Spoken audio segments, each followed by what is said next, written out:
Now, last night, a miracle happened. At precisely 8:05 p.m., the first of the 41 trapped workers in the Sikyara tunnel was pulled out.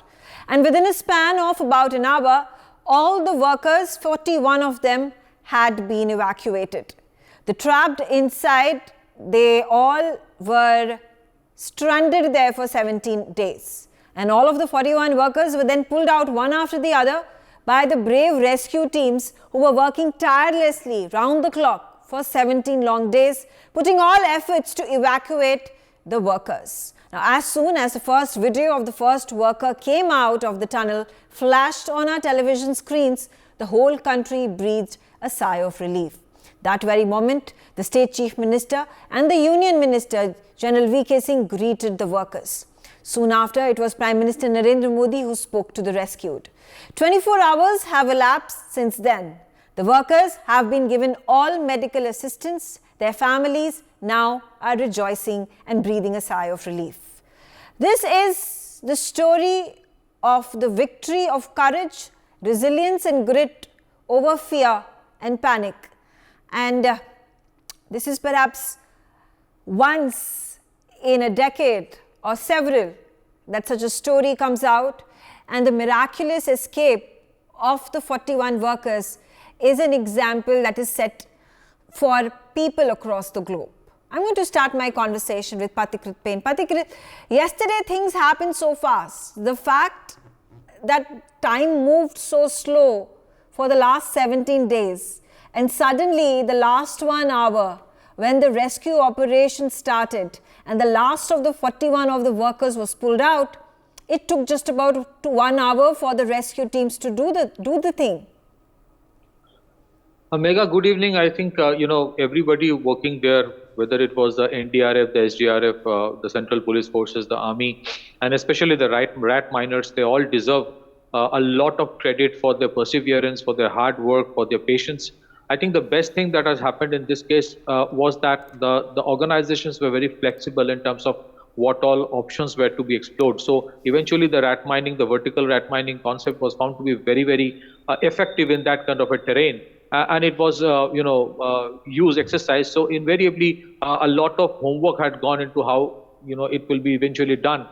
Fortunately, the time was running short, so they did it in a very at a critical time. They made sure that the entire rescue operation could be done at a shortest of notice and a shortest of time once the vertical drilling could be completed. But there are two, three, observations I want to make. Number one, India does have a complex challenge in terms of managing its aspiration of people for which you require infrastructure development vis-a-vis the issues of disasters and the geological aspects of things, because of which certain times you need to be prepared, you need to be resilient for such kind of disasters. And I'm sure the Prime Minister has often talked about the disaster resilient infrastructure building.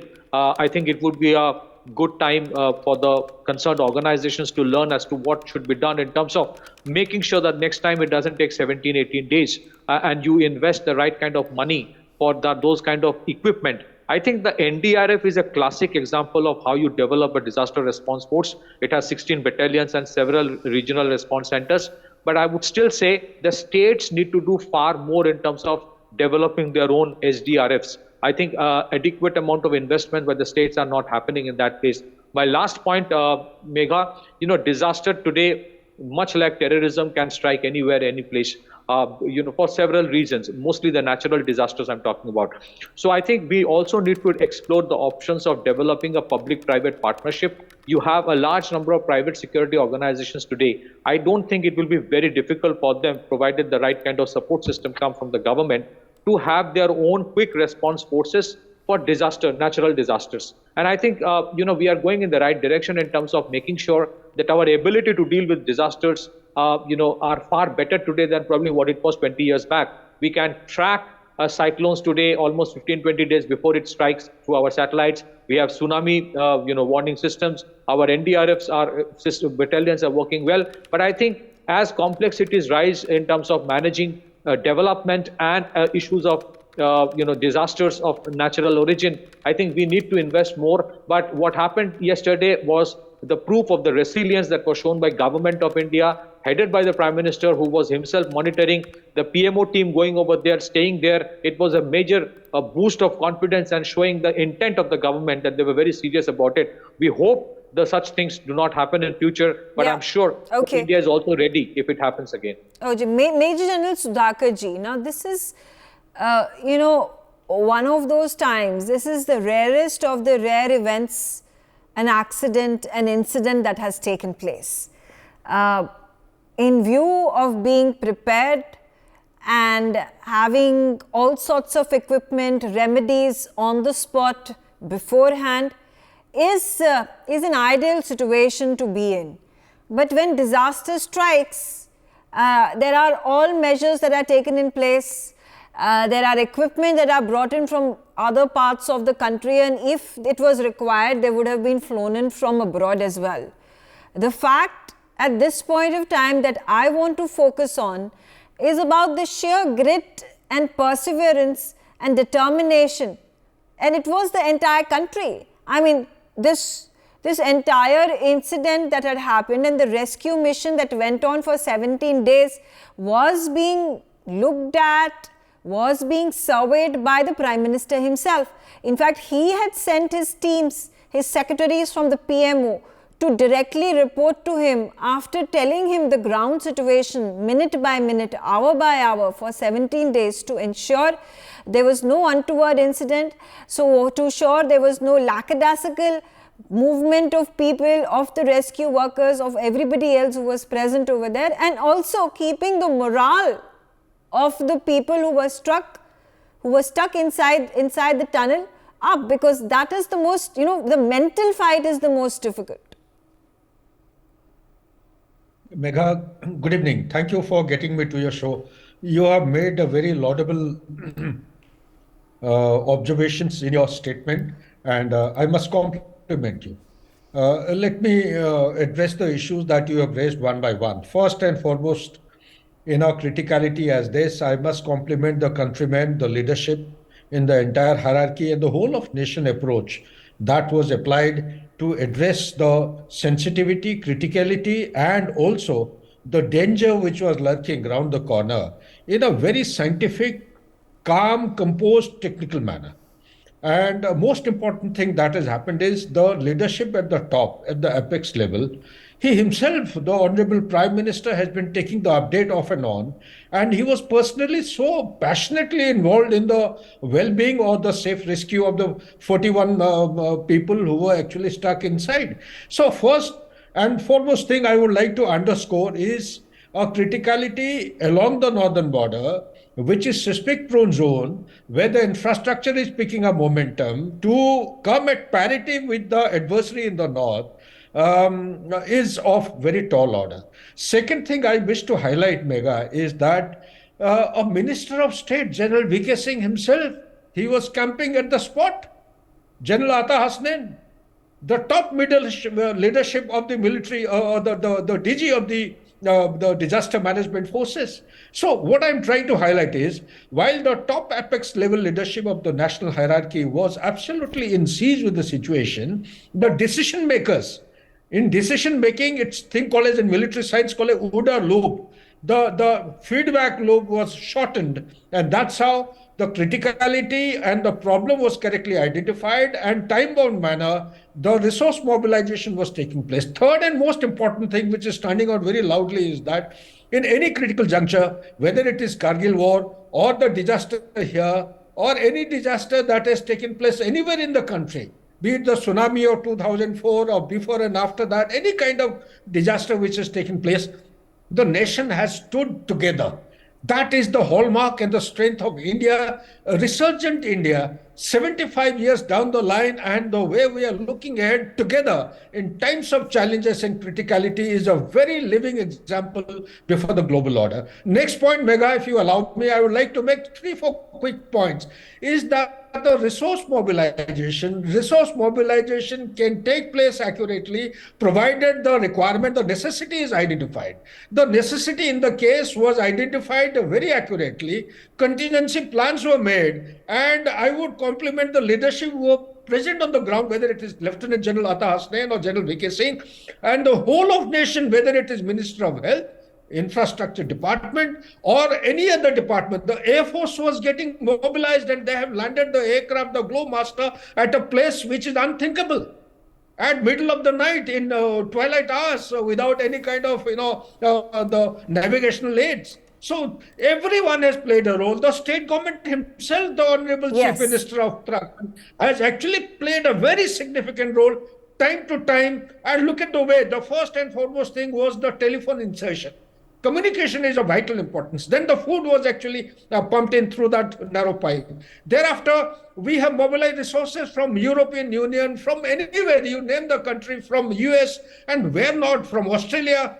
Everything has been mobilized. And last but not the least, Megha, is that this particular disaster management has taught us a lesson, that our entire country is in a very, very sensitive seismic zone. A place like Jaipur, where I'm speaking from, a month and a half or 2 months back, it actually witnessed the highest intensity of this seismic kind of threat. So if that can happen to a place like Jaipur, it can happen anywhere. So northern border all along is a high sensitive zone. We need data for contingency plans because we have a long way, miles to go before we sleep, before we... All right. Krishna Mitru also on the telecast with me.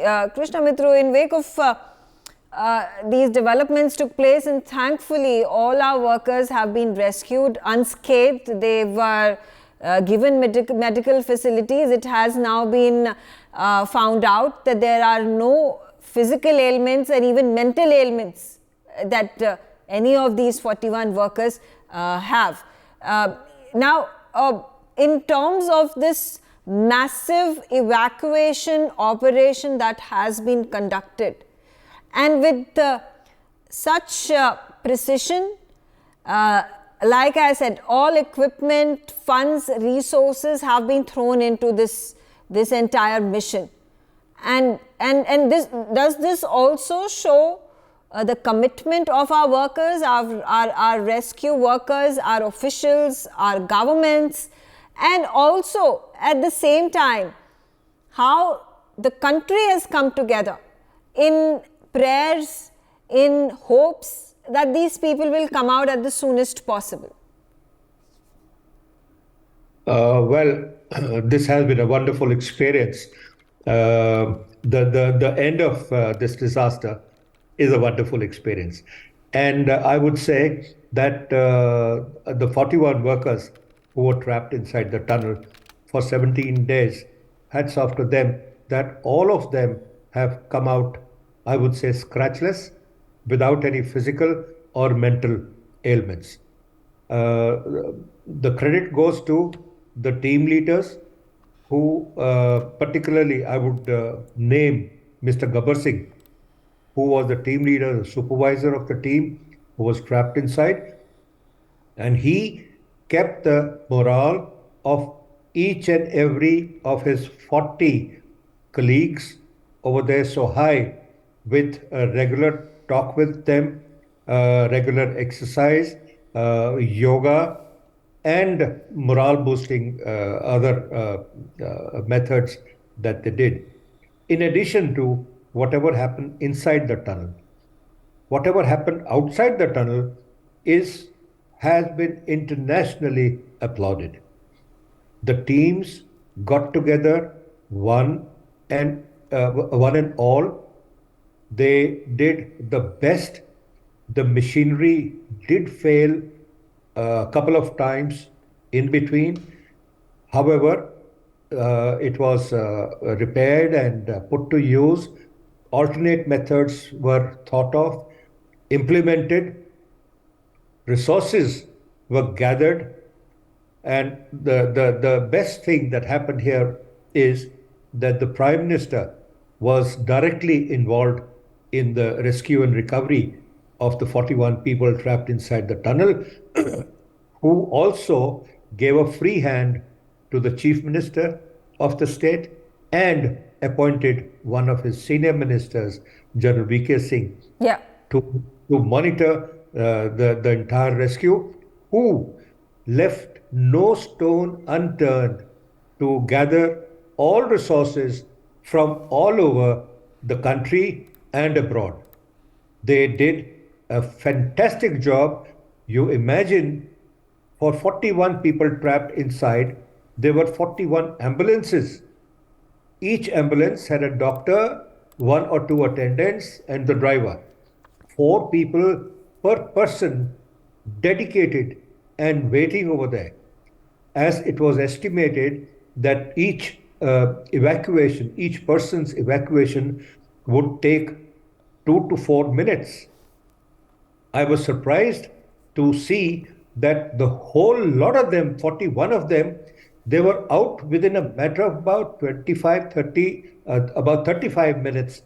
And it was achieved by the pure, efficient and coordinated work of the NDRF, of the engineering team, of the organizers in every respect. The food supplies, the medical supplies, the reaching of the machinery. You imagine, they at one time, when they thought of drilling, do the vertical drilling, a road was made to the top of the hill where vertical drilling was to be undertaken. And this shows that each and every person, each and every 141 billion people of India got together, and with their blessings, with their good wishes, we are very happy that all the 41 trapped workers have been rescued. They got trapped on the Diwali, and the next, when they came out yesterday, it was in true sense a Diwali for them and their families. Absolutely. Absolutely. Dr. Ishwar Gilada also on the telecast with me. Dr. Gilada, now if we talk about after the rescue mission that was completed, that was a success. Now immediately the concern was about the health of these individuals, of these 41 workers. They were first taken to the nearby hospital. After the preliminary checks that had been done, they were then flown into AIIMS Rishikesh. Is this a miracle that none of the 41 had any physical or mental ailment? Thank you very much, Megha, for having me on this show. First and foremost, salute to these 41 brave hearts. They come out unscathed. And then the salute to the whole nation, because entire 141 crore people stood behind them. And that shows that this nation doesn't neglect a single human life. I remember the case of Prince, who was stuck in a whale almost 10 or 15 years back. And even for one child, the entire nation was there to fight for the child. Secondly, what I have seen in my almost 40 plus years of professional life, people at the lower end of the scale, they have more resilience. They have better immunity, they have better comeback power, and they can come out very much unscathed than those people which are elite class. Secondly, those 41 people, they could get oxygen, water and food supply after a couple of days or so. Most important thing is that the health and hygiene was neglected there, because there were no toilets there, there's no urinals there, everything they have to eat there, they have to defecate there. So they may pick up some infections, and which we need to guard. Only initial 24 hours is to see if they have got any emergency. For example, any bleeding from the ear, nose, throat, whether there has been any head injury, there has been any trauma inside. But after that, we need to watch for a couple of days for some infections, depending on the incubation period of those infections. And most important is post-traumatic stress disorder, because a lot of people can get some kind of disorder. There's a claustrophobia, they're inside, they have not seen sun, they have not seen moon, they have not seen any other human being than the 41. So we need to look at that, and in that also we should rope in some good psychologists and psychiatrists and involve a couple of them, 41 people, who can be a good peer counselors. Peer counseling is one of the most effective way of coming over PSNT, post-traumatic stress disorder. So I think in that sense, India has done very well. There are some lessons to be learned from that. Let us discuss sometime later. But at present, we can say that India has a resilience. On one hand, we could save 41 people, but on the other hand, we could show to the whole world that even though there are 140 crore people, we still value for these remaining 41 people. And that has been shown, very well projected and protected in a well coordinated manner. Absolutely. Pathikrit, quickly coming to you again, international applause. It was not just the 140 crore Indians living over here in our country, but it was the entire world was looking at India. It became international news. The fact that, I don't know, there was also questions being raised, and it is unfortunate that politics was being played over here in our country. But had there been, God forbid, a mishap, or there were certain individuals who were stuck who died or who were grievously injured, the government of India would have been, cornered and questioned. Megha, in a country where you have such kind of, political parties who tend to blame the Prime Minister for the one-day final loss in the World Cup, in that kind of a country, I would not be surprised if, God forbid, anything had happened. The blame would have been on government. So then imagine the kind of pressure under which the government works and yet keeps it calm and makes sure that the work gets done. So for that part, a lot more applaud needs to be given to the government and its machinery. That's number one. Number two, the reason why there was a lot of international attention, two reasons to my mind what comes.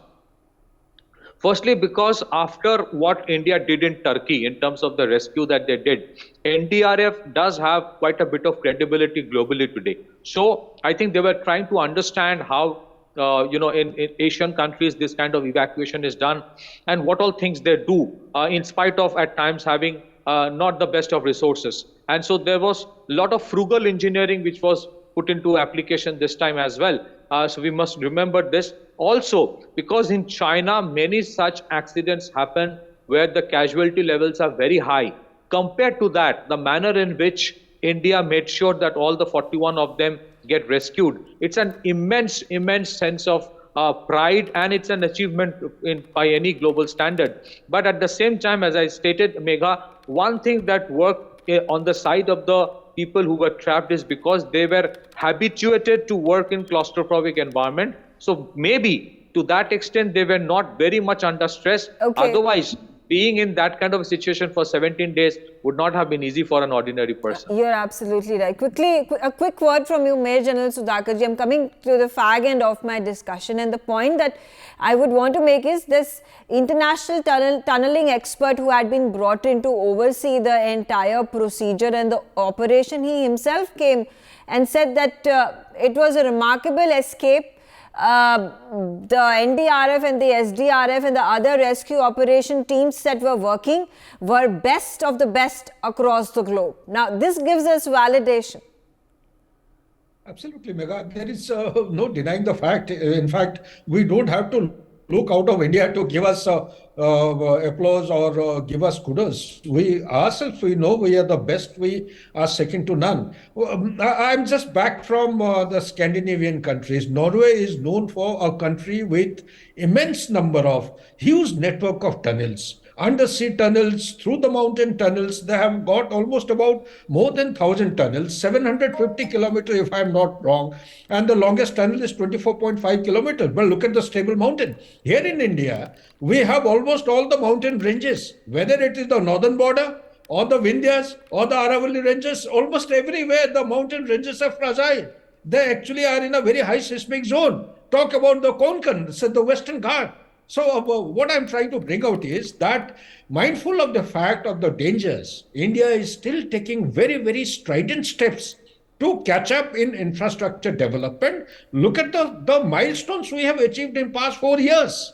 These are unheard of. These are significant milestones which in my lifetime, in the independent history of India, I don't think the nation actually stood up to catch up with and achieve parity in infrastructure development with the northern adversary. Yeah. Next Okay. point I wish to highlight, particularly in the response to your question, is that it is one of its kind. We need to actually go deeper into the issue, identify as to what are the criticalities in such, because this is only one incident which has taken place. We should be mentally prepared for more number of such things happen. How do we resort to our response mechanism has to be absolutely specific, accurate and timely. Back to you, Megha. Krishna Mitru, then the mechanism that was implemented, and now we take a look, objectively take a look, now that the operation is completely gotten over, the use of mechanized equipment, those tunneling, drilling machines that were used could only be reached to a certain level, and then the manual drilling had to be done. There were, I think, 4 to 5 times that the drills, the machine drills were utilized. They tried to go inside the tunnel, tried to clear the debris. They could not do so. They completely became dysfunctional. The blades had to be removed. This happened several times. So now there is a mechanism in place. The NDRF and our rescue operation teams are well versed now how to handle a situation such as this. You see, what has happened is that after this particular incident that has happened, the accident that has happened, we are going to do retrospection. A lot of places there is going to be inquiry commissions, including there was a PIL at Uttarakhand High Court, and the Chief Justice of Uttarakhand High Court is also doing his own inquiry. Disaster Management Authority, the NDMA, the NDRF, etc., they are all going to introspect only to assess what went wrong, lessons learned, and how to correct them. Now, this is a very important thing, that lessons learned will come out. People have had to have patience to bear with the authorities, with the organizers, to get together and consolidate of the lessons learned and how to best not encounter such a situation later. Yeah. However, another point which I would like to make, an issue has been made time and again that the machinery which was deployed for evacuating the debris failed. Now, it was just unfortunate that heavy steel had also collapsed inside in the debris, which was being drilled out by a machine like auger machine. Now, auger machine is a simple drill which we have seen carpenters also use it, and used for other purposes, drilling bore wells, etc., and all kinds of things. Now, that machinery got entangled with the steel, iron girders, rods, and metals. Yes. Now, obviously, that had to break. It did break. However, it was recovered, and it was a very fortunate application of rat hole mining technique, the manual technique that we deployed in the last 3 meters of evacuation of the debris, and which was highly successful. Absolutely. Absolutely. And then the result, yesterday, one after the other, like I said, within an hour's time, every single person from the 41 of those who were trapped had been rescued. I'm out of time. I thank all of you for joining me on the telecast, and thanks for watching NewsX. For more such videos, subscribe to the NewsX YouTube channel, hit the bell icon.